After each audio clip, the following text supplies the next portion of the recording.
Welcome to మోసో TV. బులెటిన్ల ముందుగా హెడ్లైన్స్.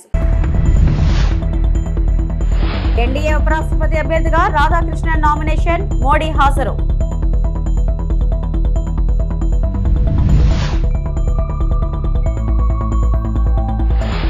ప్రతి ఇంటి నుంచి ఎంటర్‌ప్రెన్యూర్ రావాలి, ఇదే మా నినాదమన్న సీఎం చంద్రబాబు.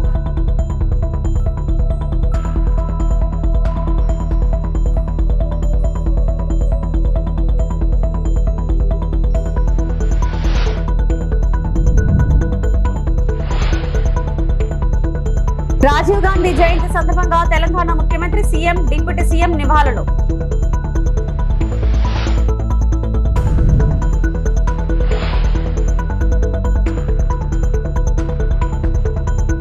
ఎన్డీఏ ఉపరాష్ట్రపతి అభ్యర్థి సిపి రాధాకృష్ణన్ నేడు నామినేషన్ దాఖలు చేశారు. ప్రధానమంత్రి నరేంద్ర మోడీ, హోంమంత్రి అమిత్ షా, రక్షణ మంత్రి రాజ్నాథ్ సింగ్ సహా పలువురు కేంద్ర మంత్రుల సమక్షంలో నామినేషన్ పత్రాలను రిటర్నింగ్ అధికారికి సమర్పించారు. సెప్టెంబర్ 9న ఉపరాష్ట్రపతి ఎన్నిక జరగనుండగా దీనిని ఏకగ్రీవం చేయాలని అధికార పక్షం ప్రయత్నాలు చేస్తుంది. కానీ విపక్ష పార్టీలు కూడా తమ అభ్యర్థిని ఇప్పటికే ప్రకటించాయి.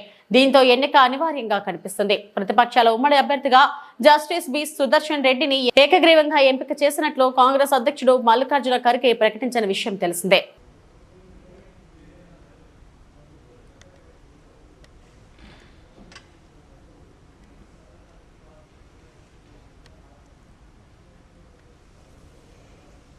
तो एनडीए उम्मीदवार सीपी राधाकृष्णन का नामांकन 20 प्रस्तावक, 20 समर्थक उपराष्ट्रपति पद के लिए ये नामांकन वो भरने गए हैं, जहां पर प्रधानमंत्री उनके प्रस्तावक के तौर पर है। एनडीए के वरिष्ठ नेता भी यहां पर शामिल है।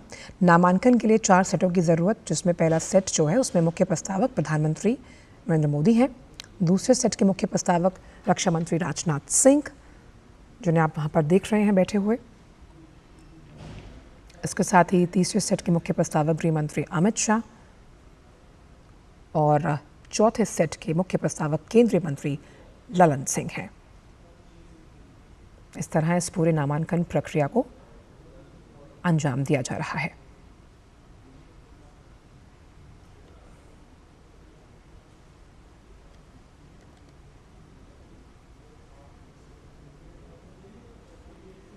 और जब सीपी राधाकृष्णन का नाम सामने आया था तो एनडीए के तमाम दलों की तरफ से उनका दिल खोल के स्वागत किया गया। एनडीए का शक्ति प्रदर्शन आप देख सकते हैं। यहाँ पर वरिष्ठ नेता यहाँ पर मौजूद हैं, जहाँ पर उपराष्ट्रपति पद के लिए नामांकन दाखिल कर रहे हैं। सीपी राधाकृष्णन 1998 में कोयम्बटूर से सांसद बने हैं, 2004 अध्यक्ष तमिलनाडु बीजेपी, और ये जो नामांकन प्रक्रिया है वो लगभग संपन्न होती हुई 2020 केरल में बीजेपी की प्रभारी सीपी राधाकृष्णन, और आखिरकार ये ऐतिहासिक पल जहां नामांकन दाखिल कर दिया गया। पहले सेट के प्रस्तावक थे प्रधानमंत्री नरेंद्र मोदी, और ये नामांकन की प्रक्रिया संपन्न हुई। एनडीए के उपराष्ट्रपति पद के उम्मीदवार सीपी राधाकृष्णन గిన్నెస్ రికార్డు సాధించిన ఆవిష్కరణ ఆంధ్ర కార్యక్రమం 24 గంటల్లో అత్యధిక మంది పారిశ్రామికవేత్తలు నమోదు చేసుకున్నందుకు రికార్డు. 7491 దరఖాస్తులకు గాను 1.67 లక్షల మంది దరఖాస్తు చేసుకోవడంతో గిన్నెస్ రికార్డును సీఎం మంత్రులకు అందజేసిన గిన్నెస్ బుక్ ప్రతినిధులు. Please come forward and declare that. Good afternoon, ladies and gentlemen. I'm the official adjudicator for Guinness World Records headquartered in London, and I was entrusted with the task of adjudicating the record attempt most people to sign up online to an entrepreneurship or startup business program in 24 hours. We had laid down some very strict guidelines and a strict audit process. So as a result, an attempt which began yesterday has continued right up till now. We had set a benchmark of 7,491 registration. And from what we observed just a while ago, the registration number has exceeded 1,67,321, making it a new Guinness World Records record.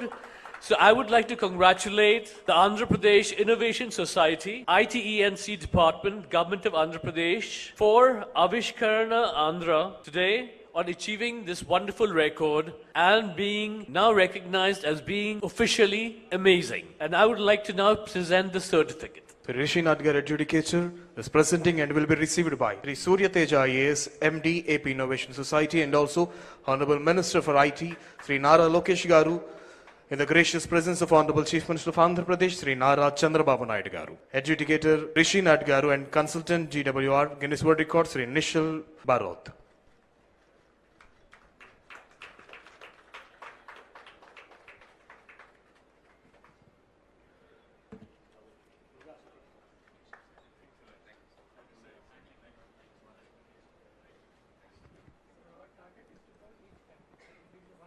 Ratan Tata భారత జాతి ముద్దుబిడ్డ అని AP CM Chandrababu కొనియాడారు.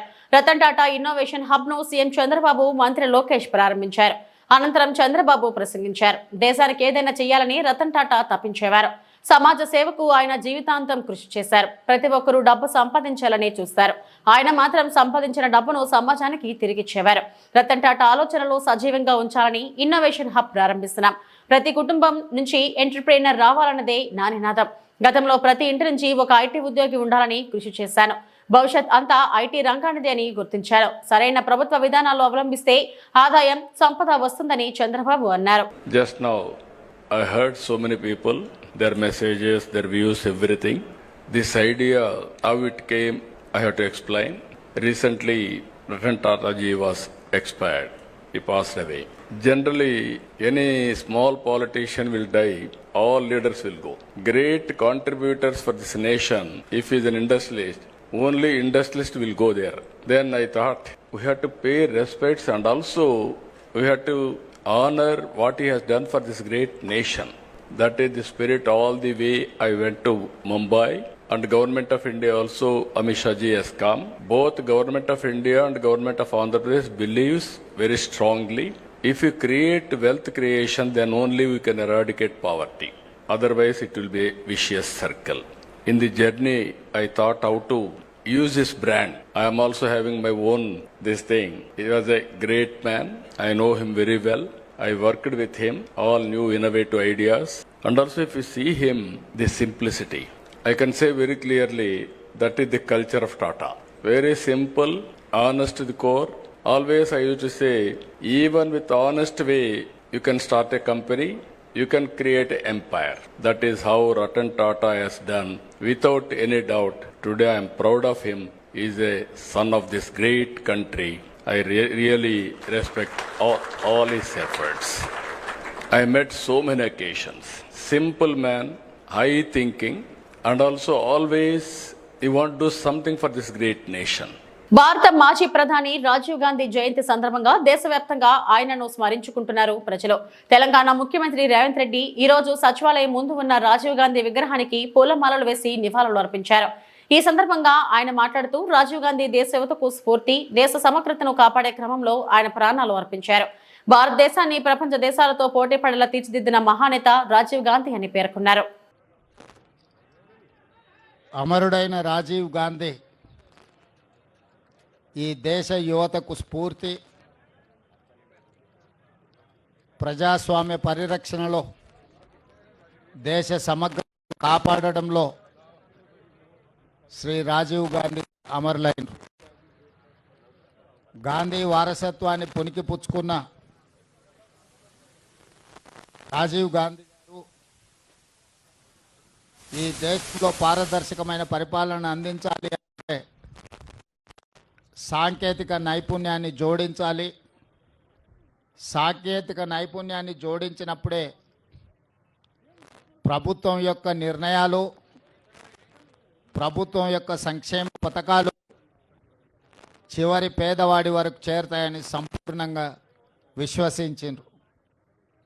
అదేవిధంగా దేశ భవిష్యత్తును నిర్ణయించడంలో 21 సంవత్సరాల ఓటు హక్కును 18 సంవత్సరాలకు తగ్గించడం ద్వారా కళాశాలలో చదువుకుంటున్న విద్యార్థులు శాసనసభ్యులను, పార్లమెంట్ సభ్యులను ఎన్నుకోవడానికి ఈరోజు పునాదులు వేసిండ్రు.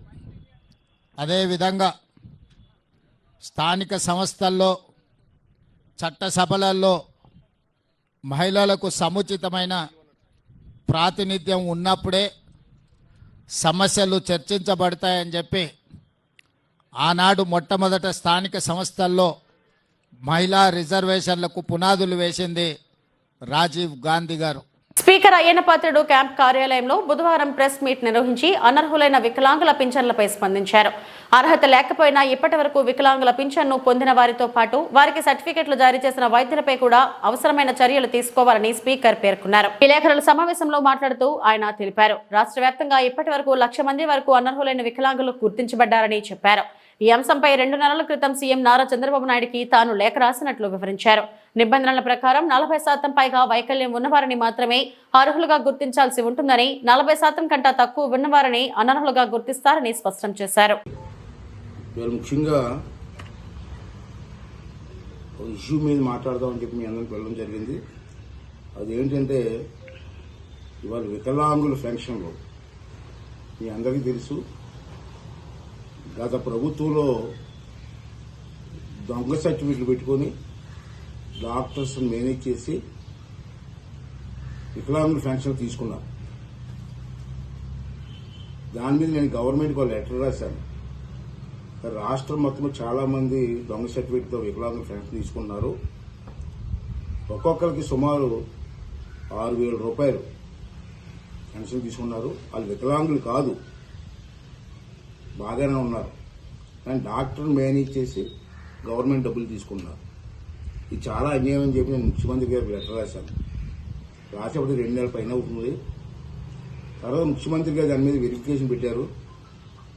తర్వాత ముఖ్యమంత్రి గారికి స్వయంగా ఒక స్టేట్మెంట్ ఇచ్చారు. ఇప్పటికీ ఇంకా పూర్తి అవ్వలేదు వెరిఫికేషన్. ఇప్పటికీ 1,00,000 మంది తప్పుడు సర్టిఫికెట్ మీద వికలాంగుల పెన్షన్ తీసుకుంటున్నారని చెప్పి ఒక స్టేట్మెంట్ ఇచ్చింది. ఇంకా చేయవలసి ఉంది రాష్ట్రంలో అని. ఇప్పుడు కొంతమంది వెరిఫికేషన్ అయ్యాయి. దాని మీద నిన్న గవర్నమెంట్ ఒక నిర్ణయం తీసుకున్నారు. ఆ నిర్ణయం ప్రకారంగా ఈ డూప్లికేట్ వికలాంగులు ఎవరైతే ఉన్నారో, డూప్లికేట్ అంటే 40% దాటాలండి. దాటిగా సర్టిఫికెట్లో ఇతనికి 40% పైనే ఉంది వికలాంగులు అని సర్టిఫికెట్ ఇస్తే పెన్షన్ అర్హులు అవుతారు.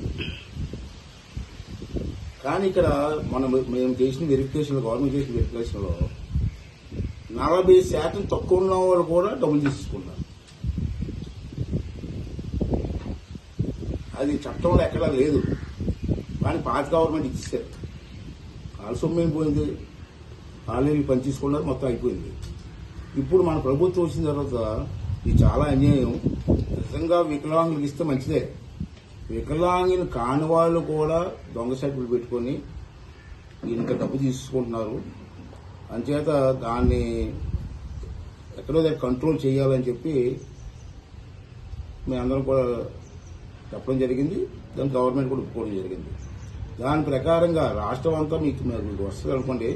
నేను ఇక్కడ లోకల్ ఎమ్మెల్యేగా ఉన్నాను కాబట్టి అనకాపల్లి జిల్లాలో ఇటువంటివన్నీ కలిసి 4,148 మంది వికలాంగులు మరియు ఆరోగ్య పెన్షన్లు రీవెరిఫికేషన్ జరిగాయి.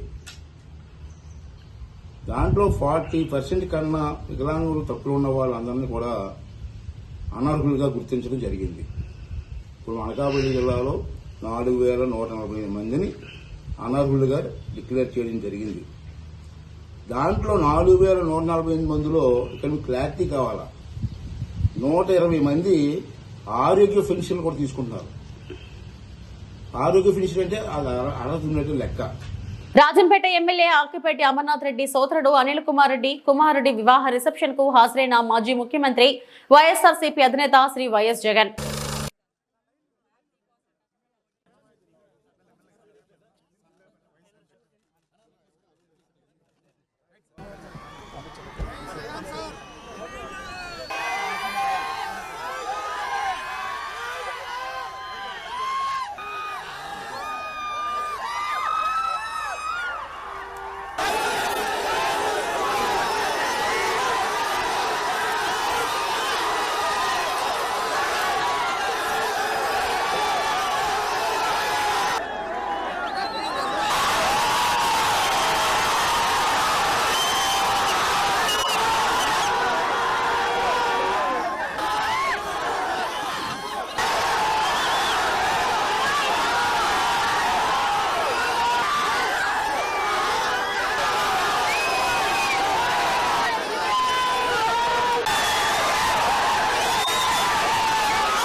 అసెంబ్లీకి వెళ్లని జగన్ కు పులివెందుల ఎమ్మెల్యే పదవి కూడా అనవసరమని తెలుగుదేశం నేత బీటెక్ రవి ధ్వజమెత్తారు.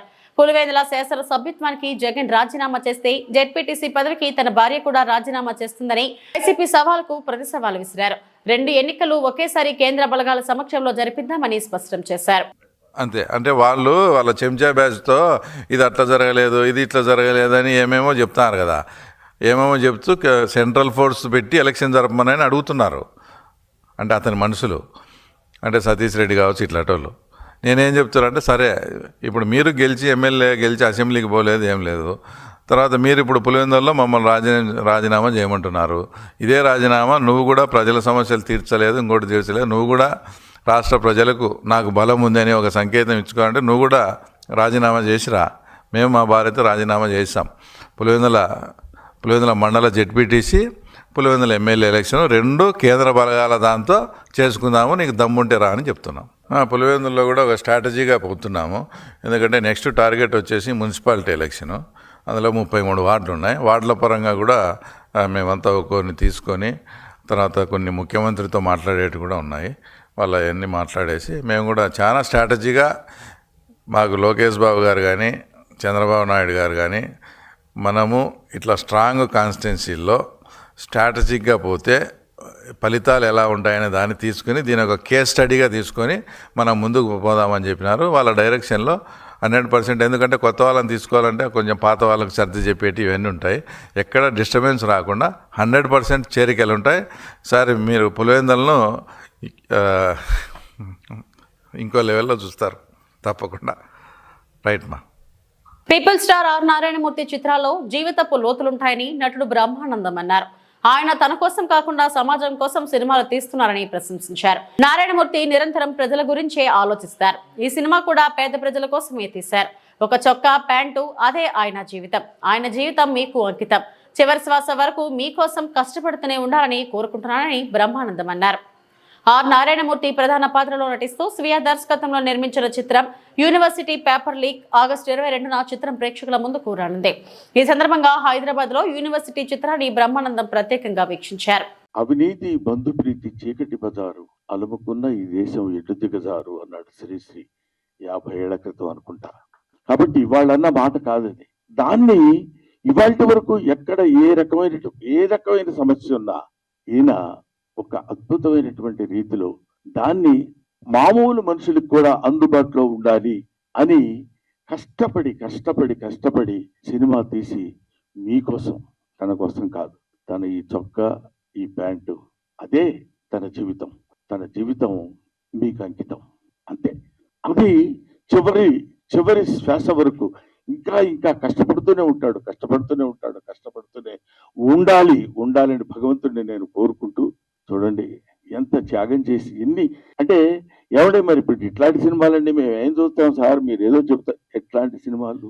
ఇదేమి నిజానికి దూరంగా ఉన్న సినిమా కాదు, ఇల్యూజన్ లో ఉన్న సినిమా కాదు, ఊహించుకున్న ఒక అందమైన అద్భుతమైనటువంటి సుందరాంగి సినిమా కాదు.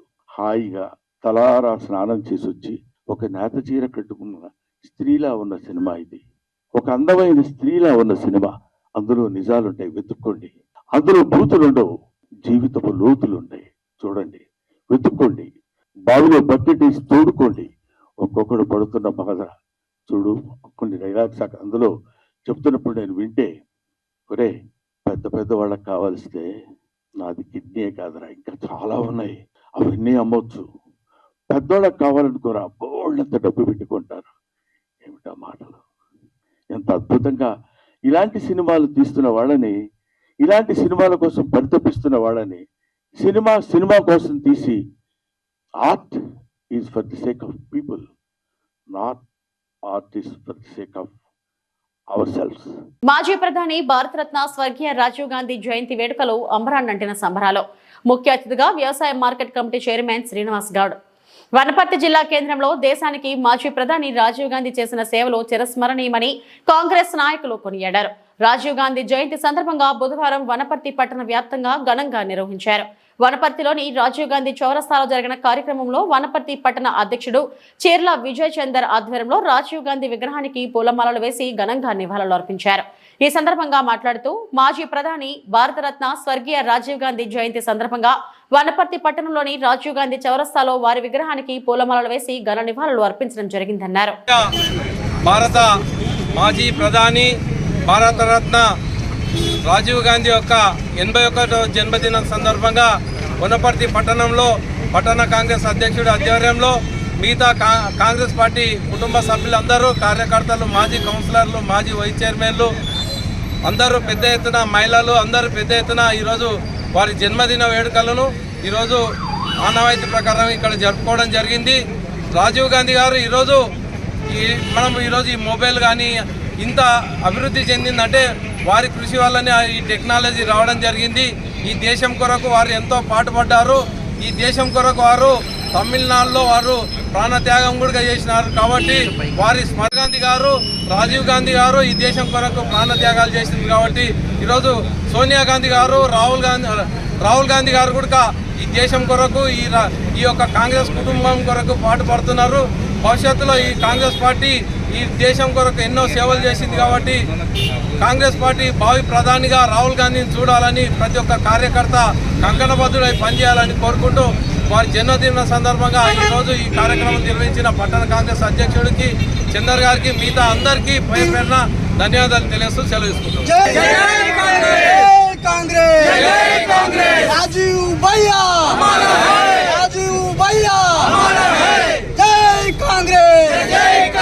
రాజీవుని జీవితం దేశానికి అంకితం, రాజీవుని జీవితం దేశానికి అంకితం. జబ్ తక్ సూరజ్ కబ్ తక్ రాజీవ్ का नाम रहेगा, రాజీవ్ గాంధీ हमारा है, రాజీవ్ గాంధీ हमारा है. ఇవి ఇప్పటివరకు నా బులెటిన్ అప్డేట్స్. నమస్తే.